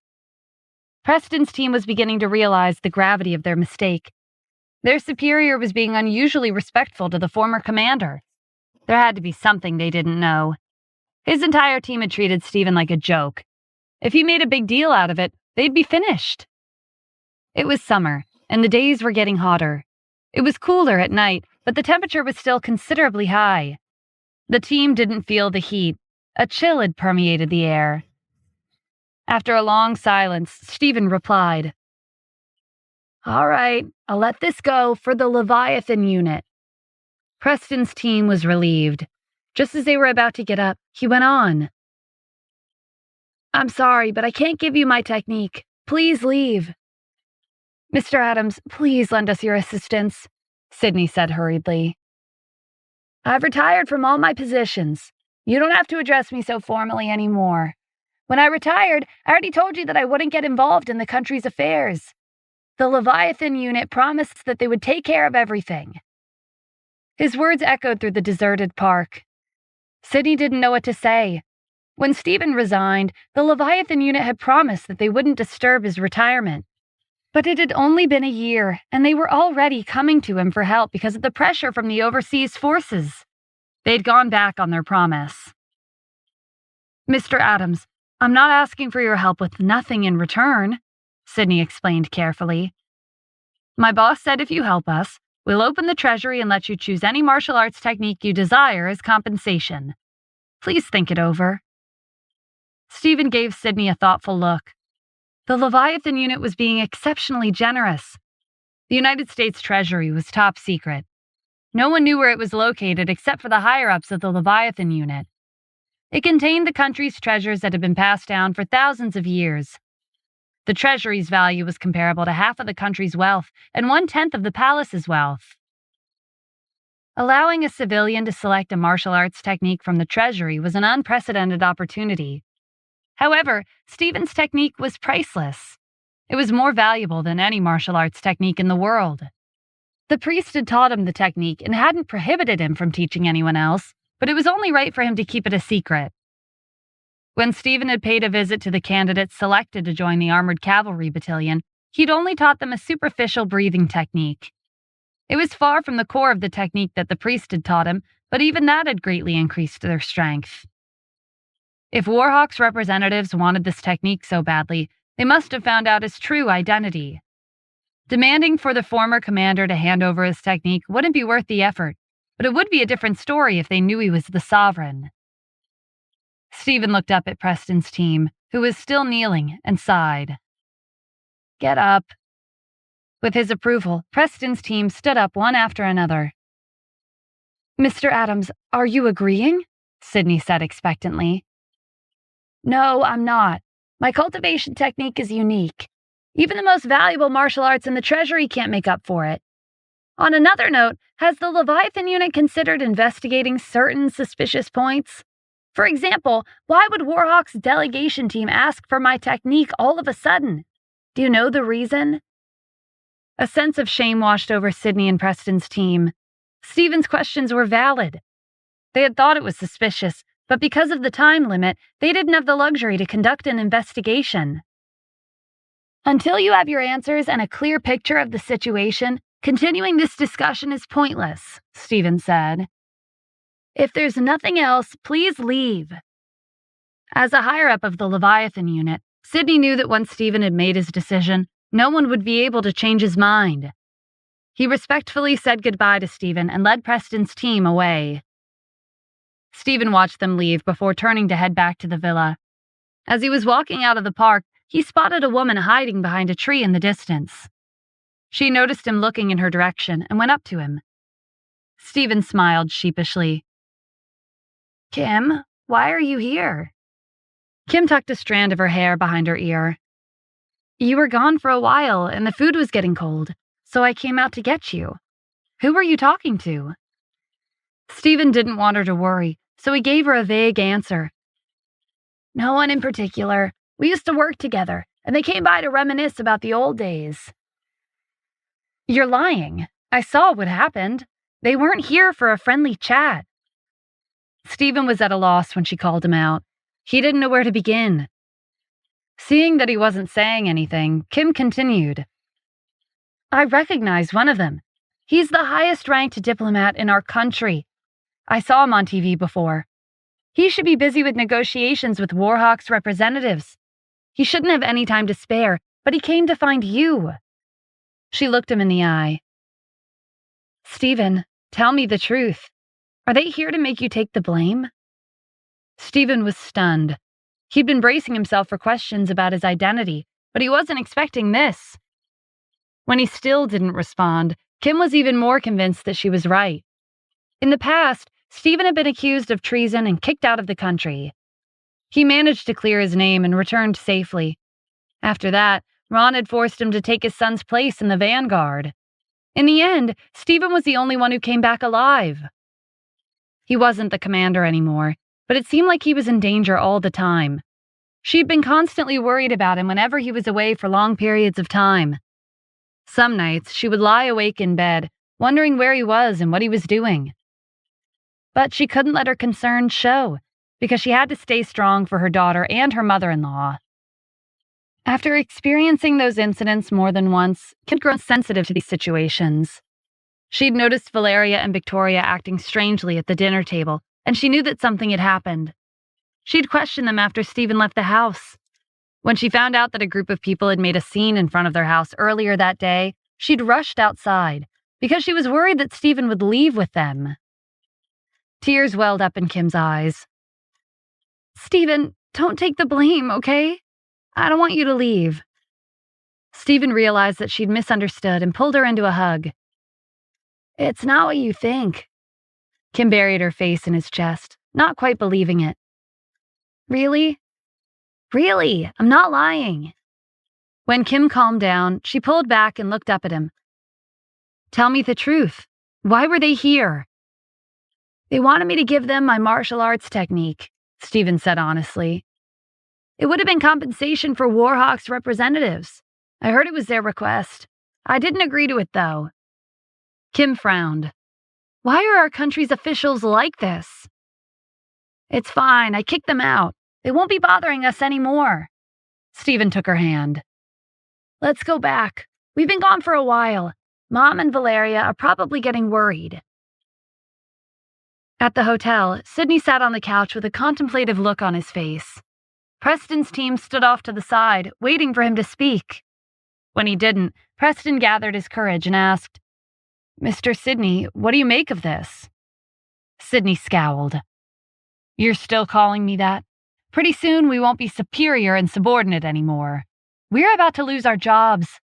The Leviathan unit gave me this task. They wanted me to ask Mr. Adams for his technique, but you went to his house without reporting to me and provoked him. Just where did you get the courage to act like you're above him?" Preston's team stared at the floor. They'd made a huge mistake. "Isn't Stephen just the former commander?" the elderly member asked. His voice was quiet, but everyone in the room heard his question clearly. Sydney was not pleased with his question. Stephen was the sovereign, and he stood shoulder to shoulder with the supreme leader. He possessed absolute authority, and he was the highest pillar of the country. Sydney wanted to tell Preston's team all this to make them understand just who they defended, but the Sovereign's identity had to be kept confidential. Mr. Adams is the former commander. That alone should be enough for you to understand. He served our country several times. He deserves unconditional respect. I'm a higher-up of the Leviathan unit, but even I treat him with respect. How dare you disrespect him behind my back?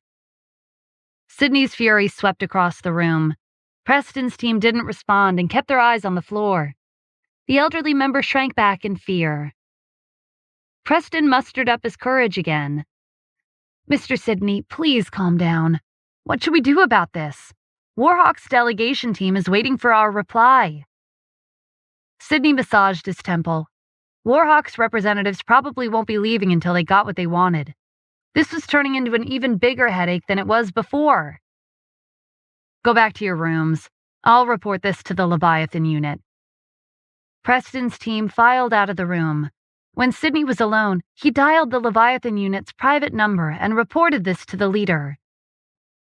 At the Leviathan unit's headquarters, the higher-ups were having another meeting. Shouldn't Stephen know when to step up when he's needed? Lance demanded.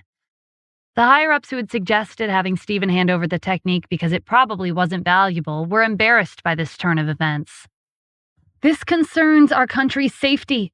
There should be consequences for his actions. Why don't we send him to the confinement room like we did back then? Another higher-up said. There was a pause. Then his suggestion was met with fierce backlash from the other higher-ups. We can't do that. Have you forgotten what happened? Mr. Adams has done his best for the country. Confining him is not appropriate. The leader gave the higher-up who'd made this ridiculous suggestion a cold look. Don't mention this again. Mr. Adams has done a lot for the country. It's us who let him down. Do you understand? The higher-ups quickly stood up and nodded. The leader's tension eased at his reaction. It's not strange for Mr. Adams to not want to give up his cultivation technique. We shouldn't make a big deal out of it. We should respect his decision and look for an alternative. We could give Warhawk's representatives a martial arts technique from the Treasury instead.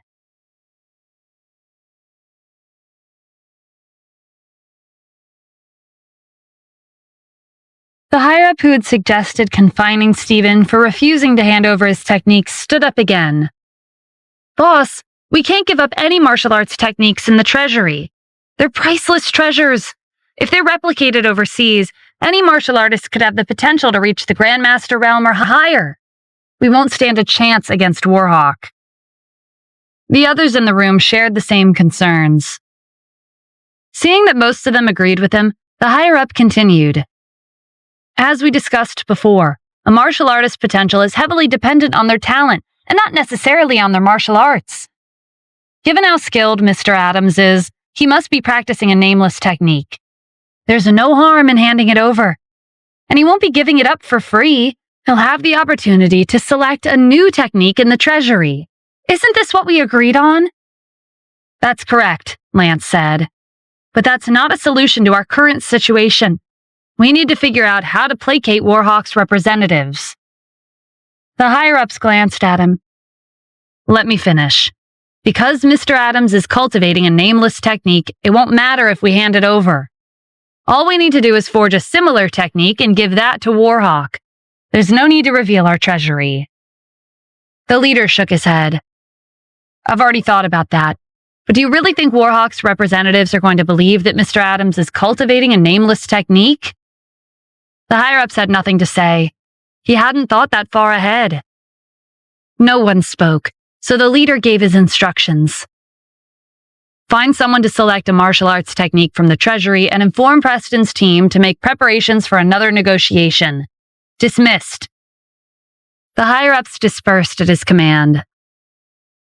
Do you have what we asked for? Brent asked during the next round of negotiations. Preston's team didn't respond. Brent had expected this. It wouldn't be that easy to make the Sovereign give up his cultivation technique. He pretended he wasn't aware. Is it really that hard to fulfill such a simple condition? I apologize, but the former commander did not agree. The Leviathan unit has offered another cultivation technique as a replacement. Preston gestured to his team member, who got up and held out a box to Brent. It was made of gold and inlaid with gems. One could tell it was very valuable with one glance. If even the box was so precious, one could only imagine what was inside. Brent did not accept the box. He folded his arms across his chest. I told you before, what I want is the former commander's cultivation technique. I don't want a replacement. Preston motioned for his team member to return to his seat. He'd already predicted that today's negotiations wouldn't go smoothly. I apologize, but we are unable to fulfill your request. Please change your conditions. Brent propped his legs up on the table, not caring about his disrespectful behavior.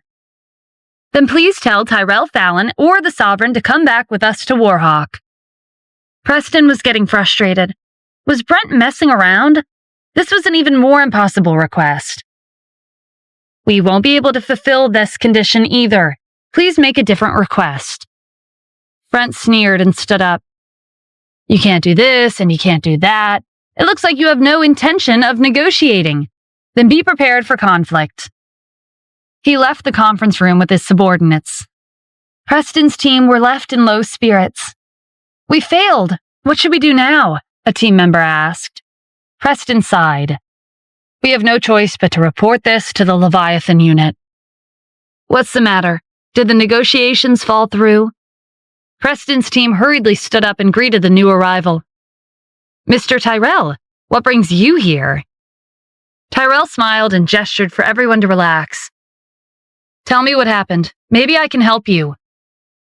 Preston's team wasted no time and spilled their grievances. Someone pushed the blame onto Stephen. This is all Stephen's fault. He refused to give up his cultivation technique. That's why we're in this mess. When Tyrell frowned, everyone thought he was displeased with Stephen, so they continued to shift the blame.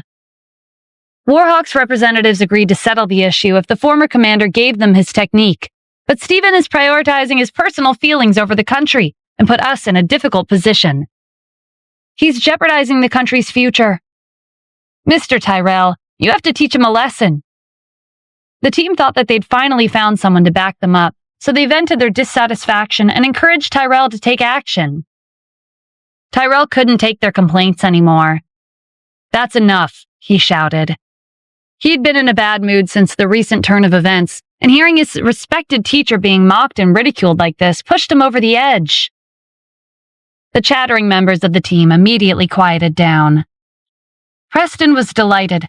It seemed like Tyrell was angry because Stephen had refused to give up his technique. Mr. Tyrell, this concerns the country's safety. We would like to ask for your assistance. Please help us persuade the former commander to accept Warhawk's request. After a long silence, Tyrell sighed and said, All right, I understand. I'll come with you if you want to talk to him again. Preston was thrilled. Tyrell was a member of the Empyrean Circle. With his presence, Stephen wouldn't be able to refuse. If this worked out, he could gain Tyrell's favor and maybe even have a shot at joining the Leviathan unit. As for Tyrell, he once again was feeling guilty for going against Stephen's wishes. We're in this predicament because of me. I'll only be accompanying you. The final decision will be up to the former commander. Preston walked up to him with a fawning look. I understand. When would you like to set off? The sooner the better, Tyrell said. I'll make arrangements right away. I'll be waiting at the security department. Call me when you're ready. With that, Tyrell left the conference room. The team gathered around Preston and complimented him. As expected of the highest-ranking diplomat in the country, you're the only one who could have gotten Mr. Tyrell to come with us. If he's around, Stephen will have no other choice but to give up his technique. We'll be relying on you when we get there. The flattery made Preston more confident. Of course, it's no problem. I'll take care of everything.